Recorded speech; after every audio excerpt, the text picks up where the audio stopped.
চট্টগ্রাম ৮ সংসদীয় আসনের প্রতিটি এলাকায় এলাকায় গিয়ে মাঠ চষে বেড়াচ্ছেন চট্টগ্রাম দক্ষিণ জেলা বিএনপির সাবেক আহ্বায়ক আলহাজ মোহাম্মদ আবু সুফিয়ান।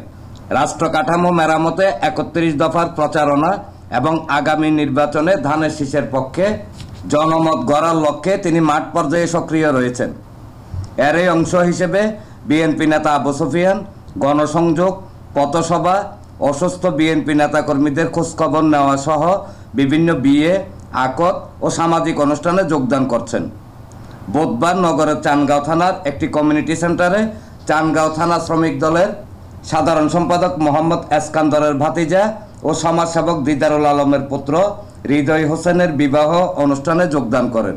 এ সময় বিএনপি ও অঙ্গ সংগঠনের নেতৃবৃন্দ সহ বিপুল সংখ্যক ব্যক্তিবর্গ উপস্থিত ছিলেন। আজকে আমার ভাতিজার শুভ বিবাহ অনুষ্ঠানে আমাদের আলহাজ আবু সুফিয়ান ভাই ২৮ জনের মাটি ও মানুষের নেতা, তিনি উপস্থিত হওয়ায় আমি অনেক অনেক ধন্যবাদ।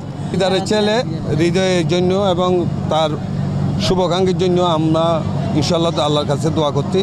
নব দম্পতির জন্য এই মহান আল্লাহ তাআলা রব্বুল আলামিনের কাছে দোয়া এবং শুভকামনা কামনা করছি।